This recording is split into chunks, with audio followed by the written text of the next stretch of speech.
Finally আমাদের দই বড়া কমপ্লিট হয়েছে। এই হচ্ছে একটা, আর এই তো প্লেটে কিন্তু অলরেডি হামলা হয়ে গেছে।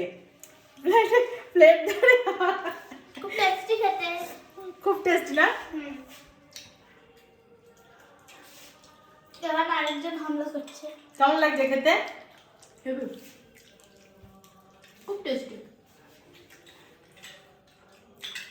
অপূর্ব, মানে এক কথায় অপূর্ব। আমি আজকে প্রথম বানালাম এটা, সুপার সুপার টেস্টি হয়েছে। মানে একটা খেতে না খেতে পুরো মুখে দিলে পুরো গলে যাচ্ছে, আর একটা খেতে খেতে মনে হচ্ছে না আরো একটা খাই।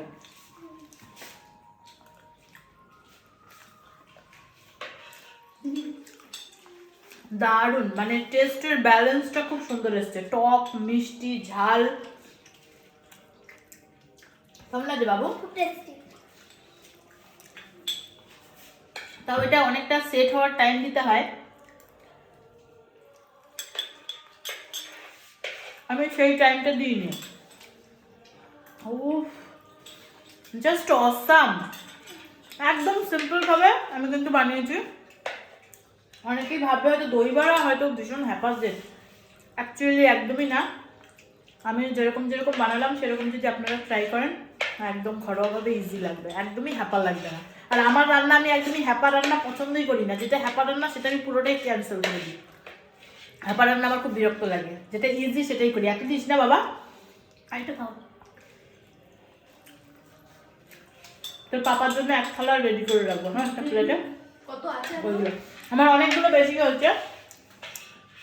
এগুলো এমন একটা জিনিস, এটা এয়ার টাইটে ভরে যদি ফ্রিজে রেখে দেওয়া যায়, পরে যখন যে আসবে তাকে এটা এরকম গরম জল দিয়ে ভালো করে জলটা ফেলে দিয়ে প্লেটে সাজিয়ে দিলে কিন্তু খাওয়া যায়। এটা যেরকম কালকে আমি একটা প্লেট বানাবো আর ওর পাপার জন্য একটা প্লেট রেডি করবো এটা দিয়ে।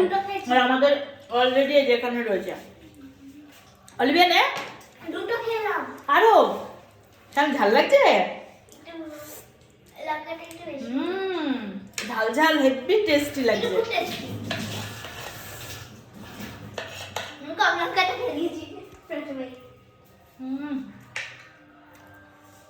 সুপার। জানি না এর মধ্যে কি ভুল হলো কি খারাপ হলো, একদমই নিজের মন থেকে বানালাম জিনিসটা, ঘরে সব কিছুই ছিল তাই ভাবলাম যে এটা বানিয়ে ফেলি। ডালটা তো ভিজিয়েছিলাম এটা বানাবো বলে, আবার ভাবছিলাম এটা না বানালে আমি রসবড়া বানাবো, তো রসবড়া তো আর বানালাম না, এটাই বানিয়ে ফেললাম সবগুলো। নেক্সট দিন রসবড়া ট্রাই করবো। আজকের মতন এইটুকুই, টাটা।